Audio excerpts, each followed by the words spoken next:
Hello everyone. તો આજે અહીંયા ફ્રન્ટ લુક અને ડબલ સેક્શનમાં જે પાર્ટેશન કરેલું હતું એ આપણે જે 2 સેક્શન છે એમાં આપણે વેરિએશન થઈ ગયું છે. તેમાં આપણે 4 હારાની દોરીને ટ્વિસ્ટ કરેલી છે. હવે આપણે ફ્રન્ટ લુકમાં અહીંયા અલગથી ટ્વિસ્ટ કરીને આપણે અલગથી વેરિએશન બનાવવાનું છે,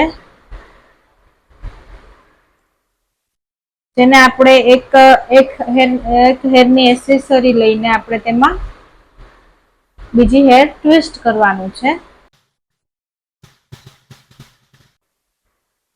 જેમનું ફેસ બ્રોડ છે એને આપણે હંમેશા મેસી લુકમાં જ હેરસ્ટાઈલ લેવાની છે, જેથી કરીને હેરસ્ટાઈલ પણ સરખી દેખાય અને એમનું ફેસ પણ સરખી રીતના કવર થઈ શકે.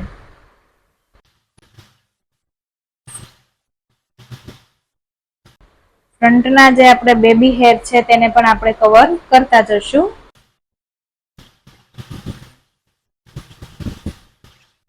તેને આપણે ટ્વિસ્ટ કરતા કરતા બેક સાઈડ જવાનું છે. જ્યાં ફ્રન્ટ લુકની જે સેકન્ડ લુકની જે ચોટલી લીધેલી છે તેને આપણે ત્યાં મેચ કરી દેવાની છે.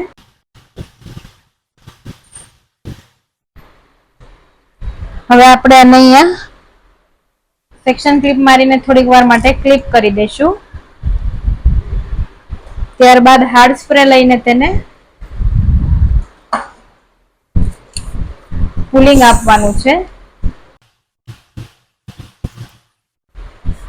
એક એક ફ્લિપ્સને અહીંયા આપણે પુલિંગ આપતા જઈશું.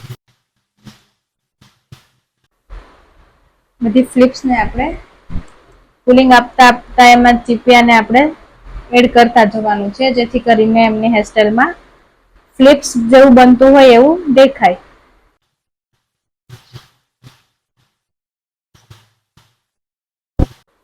જેટલી ફ્લિપ્સ લીધેલી છે એમાં આપણે ચીપિયા એડ કરી દેવાના છે.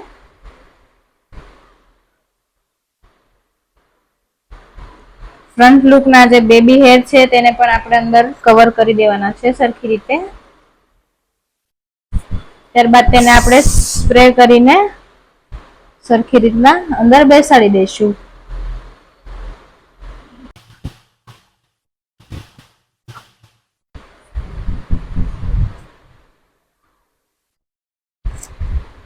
આપણે એક સાઈડનું લુક એકદમ રેડી થઈ ગયો છે.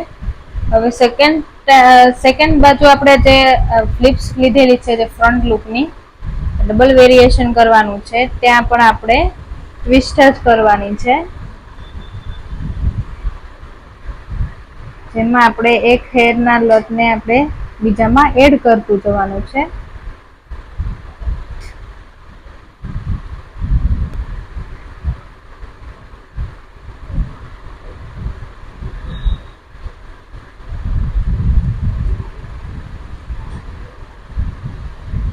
બીજી સાઈડ હેરનો ગ્રોથ ઓછો હોવાથી તેને આપણે સરખી રીતે પુલિંગ કરી દઈશું, જેથી કરીને સરખું દેખાય.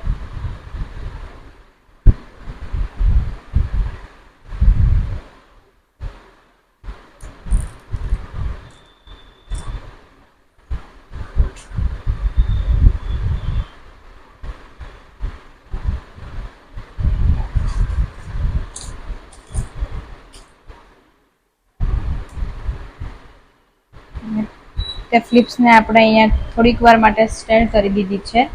ત્યારબાદ હવે આપણે અહીંયા ટાફ્ટ સ્પ્રેનો યુઝ કરીને આપણે તેને ફ્લિપ્સ બનાવી દેવાની છે.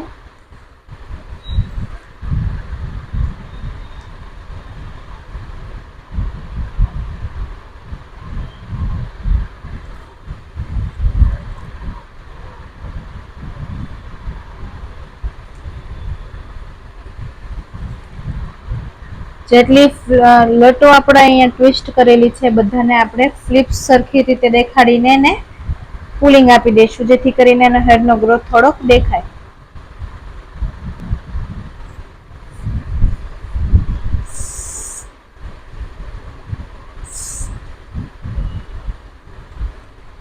હવે આપણે અહીંયા બેક સાઈડ બધા જ હેરને આપણે કવર કરી દેવાના છે.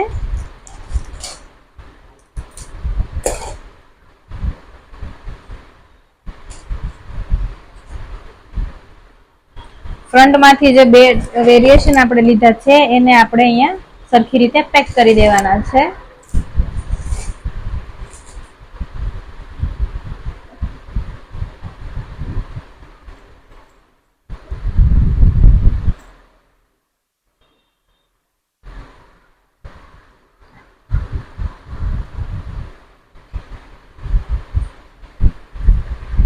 બંને સાઈડ થી બંને વેરિએશન ને આપણે અહીંયા ક્લિપ કરી દીધા છે. તો હવે આપણે અહીંયા ફ્રન્ટ લુક નું જે વેરિએશન આપવાનું હતું એ આપણું થઈ ગયું છે. ત્યારબાદ હવે આપણે તેને કર્લ્સ કરવાના છે.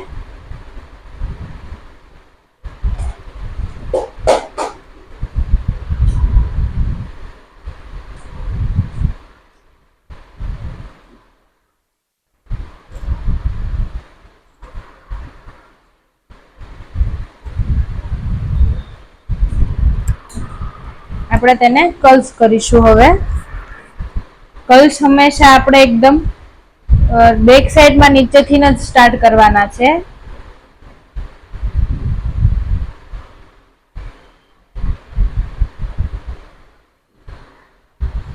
કર્લ્સનું જે પાર્ટેશન છે એકદમ નીચેથી જ સ્ટાર્ટ કરવાનું છે.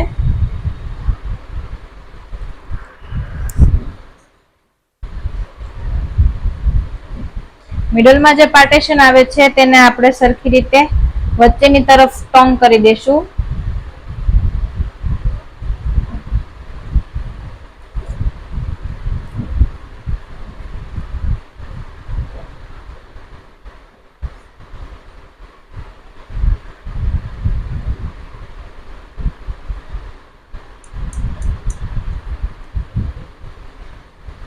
વચ્ચેનું જે સેક્શન છે એને આપણે કોઈ પણ એક રૂટમાં ટોંગ કરીને આપણે વાળી દેવાના છે, જેથી કરીને સરખું વેરિએશન આવે.